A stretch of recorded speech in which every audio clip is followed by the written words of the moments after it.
Hey guys, it's Bobby Legs, and welcome to another episode of Bobby Legs Loves Watches. And today I will be reviewing the Ocean Crawler Core Diver Black and White version 3. I'd like to thank Ross Gallen and Chris over at the Watch Lounge for help putting this tour together and allowing this review to be made possible. Ross works with a lot of brands and he sells a lot of brands, and he's a good guy to know in the industry. And Chris has a great channel called The Watch Lounge, and the link to that channel will be in the description below. Now, this is the first time I've had an Ocean Crawler watch on the channel. It's a micro brand that is very diver centric. I've always gotten the Doxa vibe from this brand, but I've never been able to actually get one in for review, and so I'm very excited to do this. But before I continue with the review, please remember to like and subscribe and click that bell icon to get notifications every time I upload new videos. I love making these videos, and I hope you like them too. So let's get on with the review. So let's jump right into the specs, shall we? We have a 44 millimeter case diameter, a 50 millimeter lug to lug, 15.6 millimeter case thickness. You also have this flat sapphire here with anti-reflective coating. Sapphire crystal is 4 millimeters thick as well. Now this is a 600 meter water resistant watch rated, so it is going to be thicker than most dive watches. And rightfully so. At that depth with all that pressure, you need something that has a substantial amount of steel there and thickness to handle that pressure. You have 22 millimeter lug width. It comes with this beautiful shark mesh bracelet, double push deployment clasp, and then you have this ratchet extension to fit over your wetsuit, or to change on the fly during the course of the day, depending on if your wrist swells up or not. You do have this screw down case back with the Ocean Crawler writing and symbol on it. This is 316L stainless steel, mostly brush. You have a little bit of a polished beveled edge here on each side. Now you do have this screw down crown. No crown guards on this cushion case style, but you can obviously unscrew. First position is to wind the watch. Second position is to change the date. Third is to change the time. It does hack, of course, and that being, let's talk about the movement. It is the Swiss movement, the Sellita SW200, which has 28,800 vibrations per second, 40-hour power reserve, a workhorse movement for sure.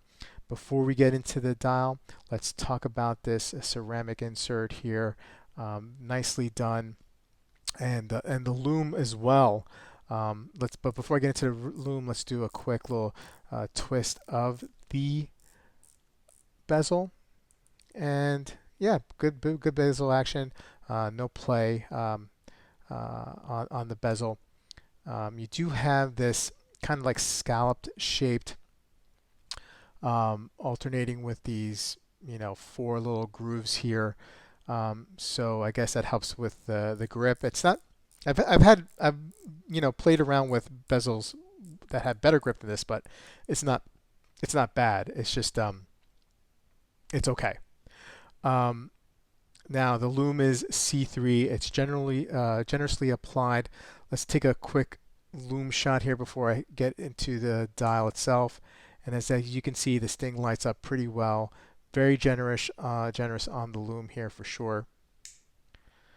Like I said, let's get into the dial now. We have this matte black dial with this pronounced minute hand here with the orange border and a heavily lumed inner part of it, and as well as this arrow hand on the second hand that has the orange border as well with the lume, and the hour hand here. Like I mentioned before, you have this window here at the 6 o'clock for the date, Ocean Crawler, and the C for ocean for crawler, and ocean, I guess. There's like an O in there under the 12 o'clock. So relatively handsome dial, very legible, especially with that minute hand, and you're going to be using that as a countdown or to or accounting way to guide how long you've been underwater and how long it takes you to get back up to the surface. So overall, a very pretty good looking watch. Now let me do some. Let's get some weight in here, a scale here to see how much it weighs. Now this watch is on the heavy side, I would say, but it is a deep dive watch, so it's going to be heavy. Let's make sure we got a zero reading here. There we go. And 222 grams. So yeah, that's what I expect. This watch does come with another strap here. It looks like a sailcloth strap here, black sailcloth. So you can switch it out if you want to help a little bit with the weight there, but it's mostly, I would say, it feels like it's mostly on the case of the watch. All right, let's do some size comparisons. Let me bring in the legend, the watch that we probably most have experience with. Some of us, it may have been our first dive watch, and that is the Seiko SKX. It is no longer available. It's been discontinued, but it's still very, very popular. We have a 43 millimeter case diameter versus the 44 of the Ocean Crawler. But with the case shape, the cushion case shape, and how it just feels bigger. It also feels heavier, but it also feels bigger than the Seiko. Let's bring in my favorite watch in the collection, the wonderful Black Bay 58, which is at 39 millimeter case diameter, and obviously a big size differential there. Thickness too, it's just way smaller. But this is only a 200-meter diver, so and you're probably really not going to dive with this watch. Let's be honest.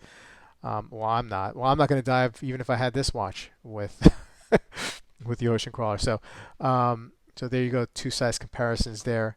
So let's wrap it up. I didn't. This watch does MSRP for $999. I just want to mention that. So in conclusion, I really had no interest in bringing in Ocean Crawler per se. Like I didn't go out of my way to ever get one on the channel for review. And so that's why I never did a review of one, but I am glad for this opportunity because I have to tell you, I am overall impressed with the Core Diver. It is a good looking dive watch. I love the case shape. The dial is for me, it's very, very easily to read. The Lume is very, very aggressive. So I could see why it would be, very good for somebody who's diving to see in darkness, to have that Lume available to them.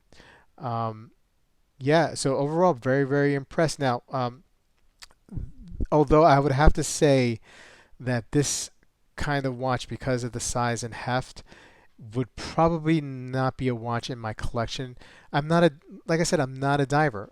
Some of you may still would want to purchase this watch because even though you might not be divers, you just love the overall look, and that is totally fine. For me, it's a little too big on my wrist for something to be worn consistently on my 6 3/4 inch wrist. And let me just throw that on there right now so just get a good look. I mean, it's not bad. I mean, I feel like it fits me very, very well. Let me just try to see if I could zoom out. So I like the look for sure. The size doesn't bother me. It's just the overall, weight of it. Yeah, I do like cushion cases. I'm not a big fan of the Seiko Turtle and that case shape, and that's like a cushion case. But this one is like more, the Core Diver is more like a Doxa feeling to me. I mean, I know there is some differences in the look, but it just, every time I see this, I think of Doxa for some reason. And so maybe that's why I'm more partial to this than, let's say, a Seiko Tuna. Anyway, guys, I'd love to hear what you guys think about this watch. Please put a comment below. I love connecting with you guys and hearing what you guys have to say. And again, I'd like to thank Ross and Chris for making this possible. And I'll see you guys in the next video.